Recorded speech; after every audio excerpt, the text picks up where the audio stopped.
পৃথিবীতে এখন Islamic banking is the trend.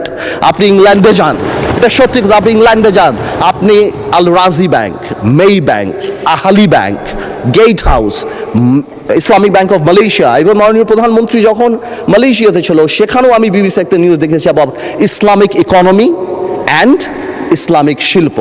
We must promote Islamic banking. এক Islamic bank ডাকাতি হয়ে গেছে এই কারণে, যেটা আমার এক ভাই বললেন ওখানে দাঁড়িয়ে, যে ইসলামিক ব্যাংক ডাকাতি হয়ে গিয়েছে বিকজ ডাকাত খারাপ ছিল। That's it. But Islamic banking is the biggest solution. সারা পৃথিবী ইসলামিক ব্যাংকিং এর দিকে যাচ্ছে এবং সরকারের তরফ থেকে আমাদের এই ইসলামিক ব্যাংকে প্রমোট করা উচিত। বিকজ কেন? বিকজ আমরা ডিভাইন ব্লেসিংয়ে বিশ্বাস করি। আমরা বিশ্বাস করি ইসলামিক ব্যাংকিং যত প্রমোটেড হবে বাংলাদেশে, ইসলামিক হবে, আল্লাহ তাআলার সেই রহমত ডিভাইস ব্লেসিং আমাদের উপরে আসবে। এবং ইনশাল্লাহ আমার এক ভাই বলেছিলেন বেশ কিছুদিন আগে, আমি নাম বলবো না, উনি বলেছিলেন যে আমরা সিঙ্গাপুর বা কোরিয়া বা সোল হতে হবে। আপনারা যদি সুইসাইড রেট দেখেন তাহলে আপনারা অবাক হয়ে যাবেন যে পৃথিবীর সেকেন্ড আর থার্ড সুইসাইড রেট সবচেয়ে বেশি হলো কোরিয়াতে। সো আমরা ডেভেলপমেন্টের সাথে শান্তি চাই, আমরা ডেভেলপমেন্টের সাথে ডিভাইন ব্লেসিং চাই, আমরা ডেভেলপমেন্টের সাথে আল্লাহ তাআলার রহমত চাই, যাতে আমরা শান্তিতে থাকতে পারি বাংলাদেশে। আই ওয়াজ ওয়ান্ডারিং যে এই বাজেটটা যখন মাননীয় অর্থমন্ত্রী লিখেছেন, তার সাথে অবশ্যই মাননীয় প্রধানমন্ত্রীর অ্যাডভাইস ছিল এবং যারা ছিলেন তাদের মাইন্ডসেটটা কী ছিল। মাননীয় স্পিকার, আমি মাইন্ডসেটটা দেখতে পেয়েছি for the people, welfare of the state. আমি এই বাজেটের মধ্যে একটা মেসেজ দেখেছি, that we care and people matter. Now this is the difference between a dictator, একটা স্বৈরাচার, আর একটা জনগণের সঙ্গে। Now this is very important. This is very important এই কারণ আমাদের প্রিয় নবী হযরত মুহাম্মদ সাল্লাল্লাহু আলাইহি ওয়াসাল্লাম যখন মদিনা স্টেট করেন, মানে এর উপরে তো সিভিলাইজেশন হয় না, তার সবচেয়ে বড় পিলার দুইটা ছিল, একটা ছিল জাস্টিস আর একটা ছিল হিউম্যানিটি। সেই হিউম্যানিটির মধ্যে রুল অফ ল ছিল। অবশ্যই আলহামদুলিল্লাহ অত বড় নেতা, পৃথিবীর সবচেয়ে বিশ্ব মহামানব উনি, ওনার মতো রুল অফ ল তো আর পৃথিবীর কোনো দেশে আসবে না, সেখানে অবশ্যই আমাদের ঘাটতি আছে।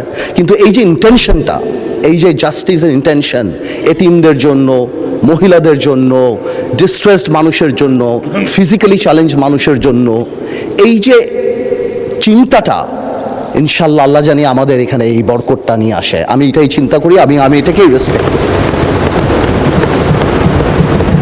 মানে স্পিকার, এই জিনিসটা অনেক বেশি ইম্পর্টেন্ট, কারণ আপনার যখন এই গুড ইন্টেনশন থাকে, যেমন সেই সময় মদিনা স্টেট, তারপর 700 ইয়ার্স সারা পৃথিবী রুল করেছেন, এবং যেইভাবে মেরিটোক্রেসি উপরে চলে আসছে, সেই সময় পৃথিবীর সবচেয়ে বড় বড় সায়েন্টিস্ট আমাদের মুসলিম বিশ্ব থেকে আসছিল।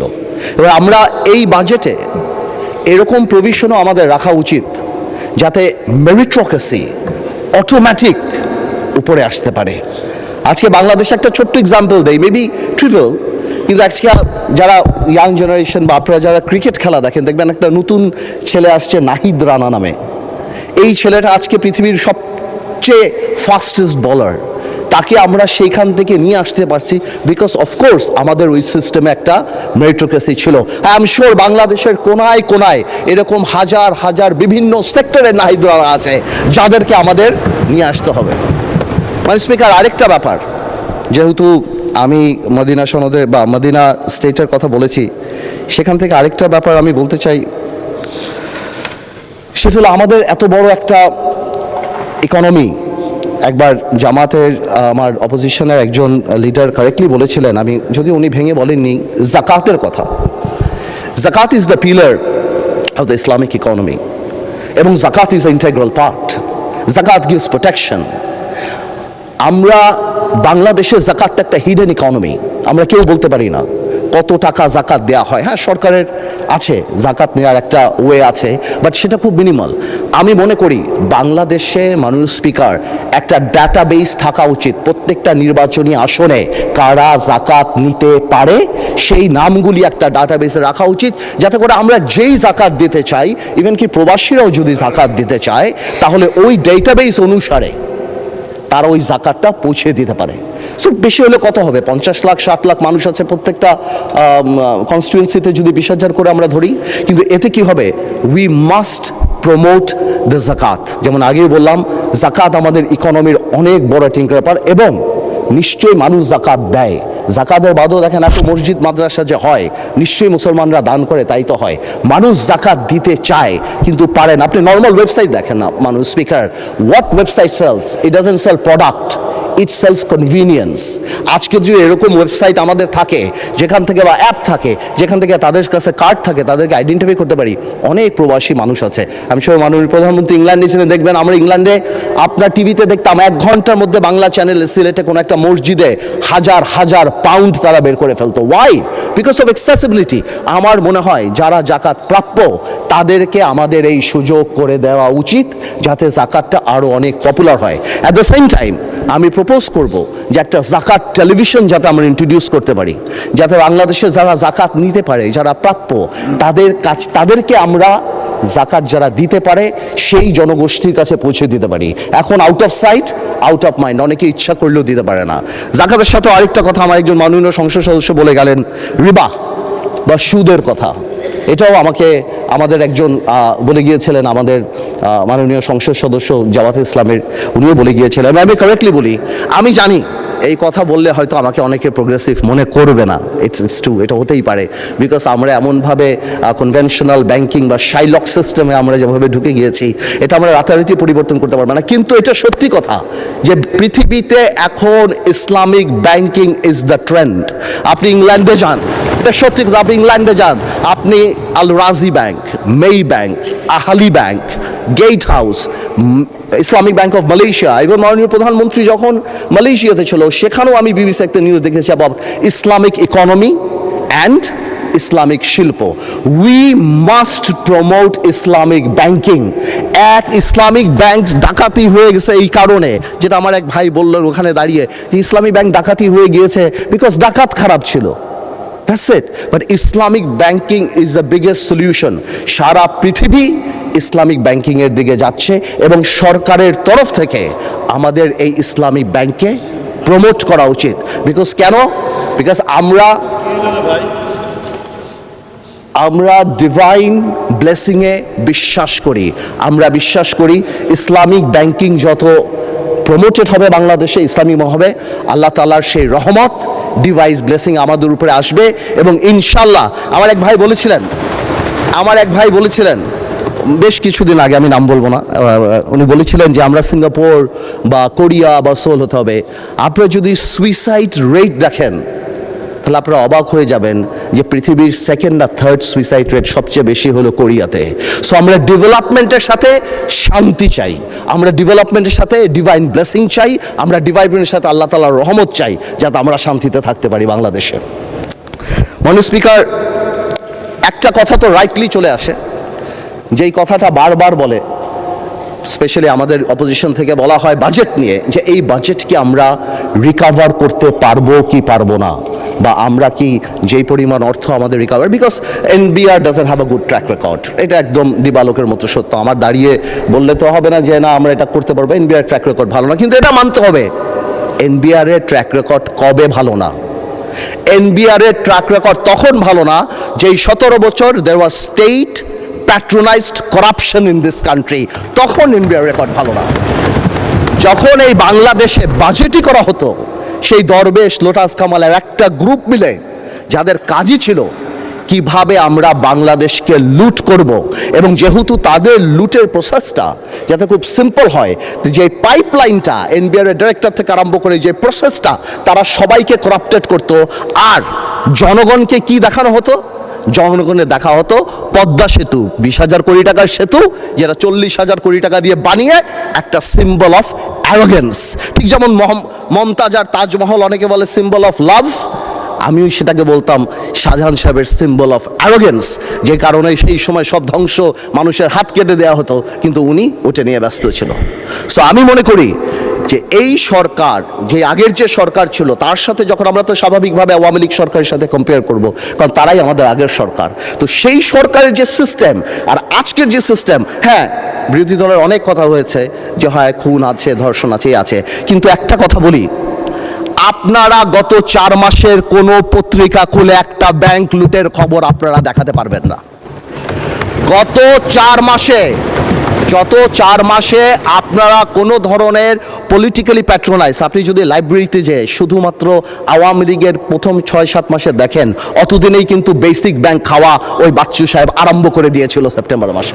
তো সুতরাং হ্যাঁ, বেনিফিট অফ দ্য ডাউট আমাদেরকে দেন ইনশাল্লাহ। যেহেতু আমাদের নিয়ত ভালো, যেহেতু আমরা একটা ওয়েলফেয়ার স্টেট করার চেষ্টা করছি, সেহেতু ইনশাল্লাহ আপনারা যদি সবাই একসাথে থাকেন, আমরা তো সবাই আওয়ামী লীগের সাথে যুদ্ধ করে এই পর্যন্ত আসছি, let's not do politics with budget. আমরা বাজেটটাকে ন্যাশনাল ইস্যু বানিয়ে সবাই চেষ্টা করি যে সামনে আমরা কত দূর পর্যন্ত নিয়ে যেতে পারবো। মাননীয় স্পিকার, আমি আমার এলাকা নিয়ে কিছু কথা বলি, ভেরি ইম্পর্টেন্ট, ভোলা নিয়ে কথা বলা।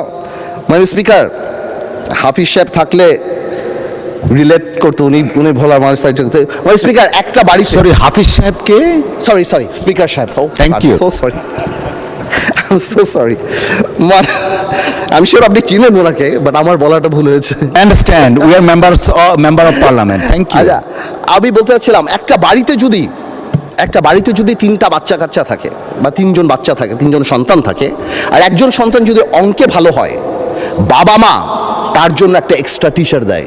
তার মানে এই না বাবা মা অন্য কাউকে অপছন্দ করে, বাট ওই মেরিটটাকে সম্মান করে। মানে স্পিকার, আমার ভোলাতে 1.3 ট্রিলিয়ন কিউবিক মিটার গ্যাস আছে।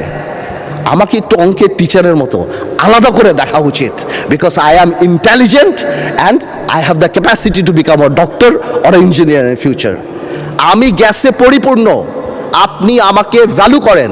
আজকে ভোলা ব্রিজ, আজকে আমি মন্ত্রীদের পিছে পিছে ঘুরি, কাউকে বলে আমাকে একটা এয়ারপোর্ট দেন, কাউকে বলে আমি একটা তেল দেয়, কাউকে বলি আমাকে একটু এয়ারপোর্ট করে দেন, আমাকে একটা বিশ্ববিদ্যালয়, এবং আমার ভোলা ব্রিজ সেতু। অনেকেই এটা কনফিউশন যে এই বাজেটের মধ্যে কেন ভোলা বরিশাল সেতুর কথা আসলো না।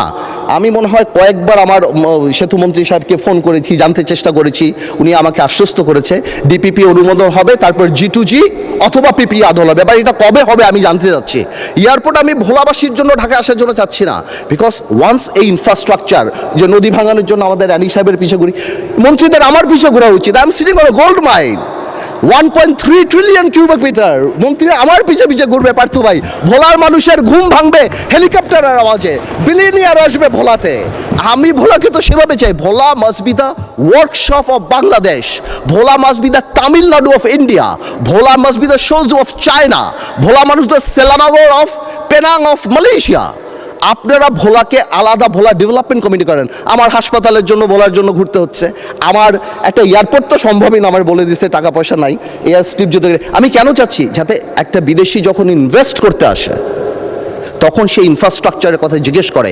আমি ভোলা আর ঢাকায় আসার জন্য প্লেন চাই না, আমি এই জন্য চাচ্ছি তারা জিজ্ঞেস করে হসপিটালের কী অবস্থা, ইনফ্রাস্ট্রাকচারের অবস্থা, রাস্তাঘাটের কী অবস্থা, স্কুল কলেজের কী অবস্থা, সব ভোলা ব্রিজের কী অবস্থা। এই যে ভোলা ব্রিজ সেতু, আমাদের সেতুটা, এটা কবে হবে বাজেটে কেন না? আমি মাননীয় অর্থমন্ত্রীকে রিকোয়েস্ট করবো আপনি একটু ভেঙে বলে দিবেন যে কেন নাই, কি হতে পারে, কবে হতে পারে, আপনার স্পিচ যখন হবে। তো এই পুরো জিনিসটা আমাদের মাথায় রাখতে হবে যে ভোলাকে আপনারা ইউজ করেন। Bhola could be the heart, Bhola could be the heart of the economy of the country. আর এই কারণে আমাদের ইনফ্রাস্ট্রাকচার ডেভেলপমেন্ট অনেক দরকার। আমি মাননীয় প্রধানমন্ত্রীর দৃষ্টি আকর্ষণ করব যে ভোলা ডেভেলপমেন্ট কমিটি নামে একটা কমিটি যদি করে ভোলাকে আলাদা বরাদ্দ বা ভোলার আলাদা জিনিসগুলো, এবং আমাকে যদি, যেহেতু আমি সরকারের পার্ট না, আমি কোনো মন্ত্রী না বা আমার কোনো এক্সিকিউটিভ পাওয়ার নাই, আমাকে এরকম একটা অ্যাক্সেসিবিলিটি করে দেওয়া যাতে আমি আমার কাজগুলি খুব তাড়াতাড়ি বের করে নিয়ে আসতে পারি। মাননীয় স্পিকার, আমি আর বেশি সময় নিব না, আমি আবার সরকারকে এবং বিশেষ করে মাননীয় প্রধানমন্ত্রীকে ধন্যবাদ জানাই এবং আমি কংগ্রাচুলেট করি। এবং আমরা দেশবাসী এবং আমরা সবাই বসে আছি যে এই চুক্তির ডিটেলসগুলি আমরা ইনশাল্লাহ কবে জানবো, যাতে করে আমরা ডিটেলস আলাপ করতে পারবো। আপনাদের সবাইকে ধন্যবাদ। অসংখ্য ধন্যবাদ মাননীয় সদস্য।